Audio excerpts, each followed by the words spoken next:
UKSSC paper leak भर्ती मामले में अभी तक एसटीएफ ने 22 गिरफ्तारियां कर ली है तो भर्ती प्रक्रिया के मास्टरमाइंड हाकम सिंह को भी गिरफ्तार कर लिया है और अब हाकम सिंह को 3 दिन की पुलिस रिमांड पर भी एसटीएफ द्वारा लिया गया है। हाकम सिंह को एसटीएफ द्वारा उत्तरकाशी और धामपुर में अन्य लोगों की पूछताछ के लिए ले जाया गया है। वहीं एसएसपी एसटीएफ अजय सिंह ने सीधे तौर पर कहा कि 50 छात्रों के लीक पेपर सॉल्व करने की बात सामने आई है और उन्हें चिन्हित भी कर दिया है। इस मामले में एसटीएफ द्वारा अन्य छात्रों को भी अपील की गई है कि वो खुद ही सामने आए, अगर नहीं आते हैं तो उन्हें गिरफ्तार किया जाएगा। इसके साथ ही जिस प्रिंटिंग प्रेस में पेपर छपा है और जहां से पैकेजिंग हुई है वहां के अधिकारियों को भी पहले गिरफ्तार कर लिया गया है, लेकिन अब फिर से वहां जांच शुरू की जाएगी और ताकि पेपर लीक मामले में और कड़ियां भी खुल सके।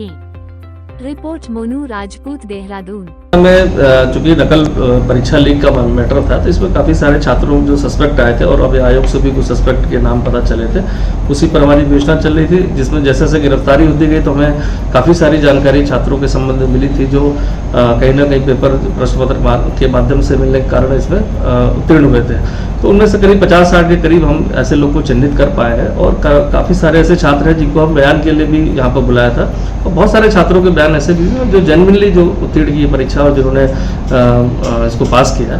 तो देखा जाए मिक्स तरह के लोग हैं, दोनों तरह के लोगों के बयान दर्ज किए जा रहे हैं। हाँ, कहीं से कोई सस्पिशन आता है या किसी के बयानों में या न कोई साक्ष्य आते हैं तो फिर से छात्र को बुला के उसको हम वेरीफाई कर रहे हैं। तो सर इसमें वो छात्र कितने आए हैं जो जिनको हमने नकल के लिए आइडेंटिफाई किया था? देखिए एग्जैक्ट फिगर अभी मुश्किल है, लेकिन ये मान के चलिए कि 50-60 लोग ऐसे लोग चिन्हित ऑलमोस्ट है जो कहीं ना कहीं परीक्षा मैटर से लीक मैटर से जुड़े हुए थे। तो सर क्या उनकी कोई अब जो नहीं आएंगे, सामने नहीं आएंगे, क्या गिरफ्तारी वगैरह करनी? देखिए, ये मैं इस चीज़ को बार बार एक अपील के रूप में अपने छात्रों से कहता हूँ कि जो एक बार अगर उन्होंने कोई गलती कर दी है, कहीं से प्रश्न पत्र पाकर पैसे देकर आप अगर परीक्षा उत्तीर्ण कर ली है, तो जितनी जल्दी वो अपने साक्ष्यों को प्रस्तुत करेंगे, अपने बयान दर्ज कराएंगे तो विधि सम्मत उनकी कार्रवाई होगी। नहीं तो नेचुरल सी बात है, अगर कोई गलत काम करेगा उसके बाद भी फरार रहेगा और बयान देने उपस्थित नहीं होगा तो उसकी गिरफ्तारी की जाएगी। सर हाकम और उसकी रिमांड क्या कुछ?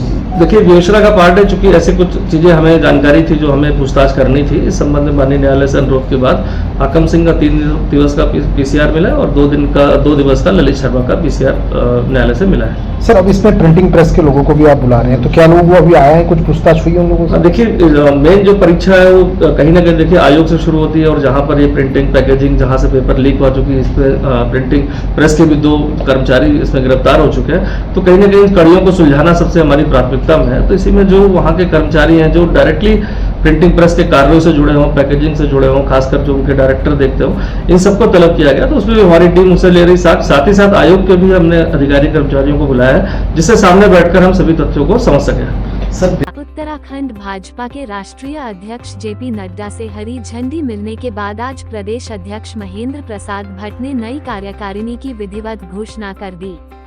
भट्ट की नई टीम में क्षेत्रीय जातीय समीकरणों में संतुलन साधने के साथ महिला और युवा चेहरों को प्रतिनिधित्व दिया गया है। इसमें बीजेपी संगठन ने प्रदेश महामंत्री के आदित्य कोठारी, खिलेंद्र चौधरी एवं राजेंद्र बिष्ट को जिम्मेदारी सौंपी है। नवनियुक्त प्रदेश महामंत्री आदित्य कोठारी ने राष्ट्रीय नेतृत्व का आभार व्यक्त करते हुए कहा है कि संगठन ने जो भी जिम्मेदारी दी जाएगी उसको बखूबी तरीके से निभाया जाएगा। इस दौरान उन्होंने कहा कि सरकार की जन कल्याण योजनाओं को हर व्यक्ति तक पहुंचाना कार्यकर्ता और संगठन की जिम्मेदारी होगी। वहीं इसी दौरान नवनियुक्त प्रदेश मंत्री आदित्य चौहान ने कहा है कि जिस तरह से संगठन ने दोबारा मुझ पर विश्वास जताया, मैं संगठन और समाज की उम्मीदों पर हमेशा खरा उतरूंगा। रिपोर्ट मोनू राजपूत, देहरादून। और पार्टी हमेशा अपने कार्यकर्ता या फिर अपने कार्यकर्ता जो काम करने वाला उसको हमेशा याद रखती है, जो आपके बनता है जी।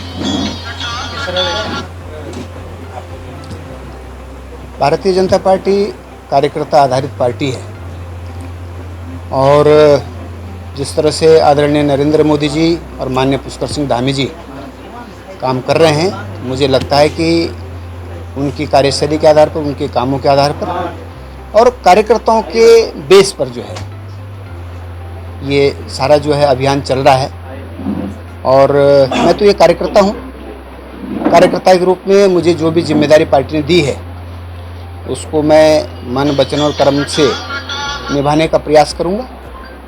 बाकी मैं तो 1986 से विद्यार्थी परिषद के कार्यकर्ता के रूप में काम कर रहा हूं और विभिन्न जिम्मेदारियों पर काम किया है।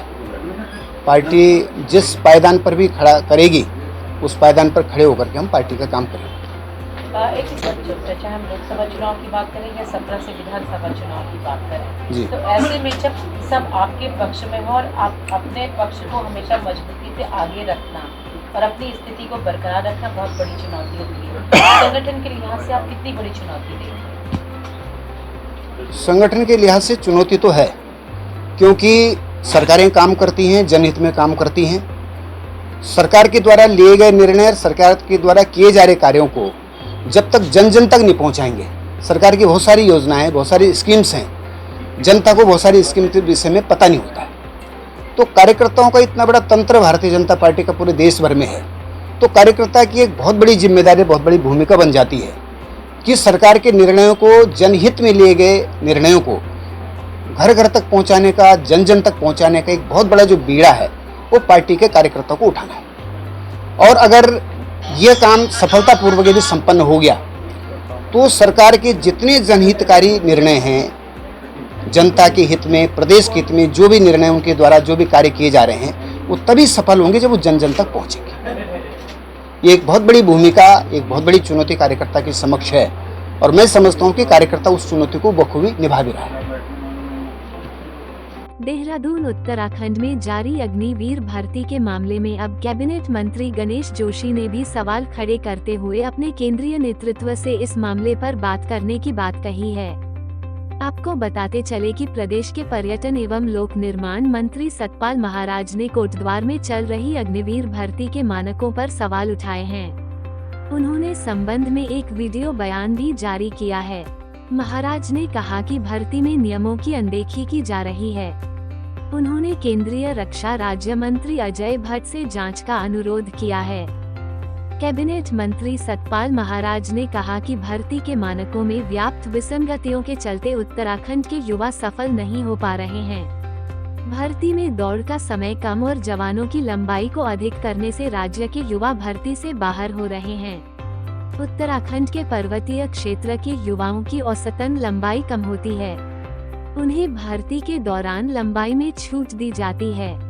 पूर्व थल सेना अध्यक्ष जनरल विपिन रावत ने लंबाई में यह छूट दिलाई थी। कोटद्वार में भर्ती रैली के चौथे दिन रुद्रप्रयाग और पौड़ी जिले की 3 तहसीलों के 5122 युवा पहुंचे। हालांकि पंजीकरण 5928 युवाओं ने कराया था, लेकिन 806 युवा पहुंच नहीं पाए। आज 23 अगस्त को पौड़ी जिले की कोटद्वार, रिखनिखाल और पौड़ी तहसील के युवाओं की भर्ती होगी, जबकि 5 सितंबर से 12 सितंबर तक चंपावत व पिथौरागढ़ जिलों के लिए पिथौरागढ़ में भर्ती रैली होनी है। वहीं अब कांग्रेस ने भी इस भर्ती पर सवाल खड़े किए हैं। रिपोर्ट उत्तराखंड में अग्निपथ योजना के अंतर्गत अग्निवीरों की जिस प्रकार से भर्ती की जा रही है, नौजवानों में भारी आक्रोश है और आज उस पर मुहर लगा दी राज्य के सीनियर मिनिस्टर सतपाल महाराज ने। जिस प्रकार का पत्र उन्होंने लिखा है, जिस प्रकार के आरोप लगाए हैं, दौड़ का जो समय है उससे कम में दौड़ समाप्त कर दी जा रही है। दौड़ में जितने लोग दौड़ाए जा रहे हैं 300 लोग, उनमें जितने लोगों की भर्ती होनी चाहिए केवल 8-10 लोगों की भर्ती कर रहे हैं, तो जबकि पहले जब भर्ती होती थी तो 300 लोगों में 50-60 लोगों को भर्ती किया जाता था। अब केवल वो संख्या 8 और 10 में रह गई। हाइट के मामले में भी 167 की जगह 170 वहाँ पर सेंटीमीटर मांगा जा रहा है। तो प्रदेश के सीनियर मिनिस्टर ने आरोप लगाए हैं और नौजवानों में पहले से ही आक्रोश है, जगह जगह विरोध हो रहा है। मैं समझता हूँ कि प्रदेश की सरकार को, केंद्र की सरकार को और विशेष तौर पे रक्षा मंत्रालय को इसका संज्ञान लेना चाहिए, एक्शन करना चाहिए, वरना राज्य में नौजवानों के बीच में जो आक्रोश फैल रहा है उसका सामना राज्य की सरकार को, केंद्र की सरकार को करना पड़ेगा। मीडिया के माध्यम से मुझे जानकारी मिली और जिस हाइट की इन्होंने बात की है, जहाँ तक मेरी जानकारी है, जब general Vipin Rawat chief of the army staff थे, मैं खुद उनके पास गया था और उत्तराखंड के नौजवानों को 5 सेंटीमीटर की छूट भर्ती में मिलती है। अगर कहीं इसका अनुपालन नहीं हो रहा होगा तो रक्षा मंत्री राजनाथ सिंह से बात की जाएगी, अजय भट्ट जो हमारे रक्षा राज्य मंत्री उनसे बात करेंगे, चीफ से बात करेंगे और उसको हम सुनिश्चित करेंगे, क्योंकि इसका बाकायदा इसका जियो रखा है और मेरे द्वारा इसका प्रयास किया गया है। ठीक।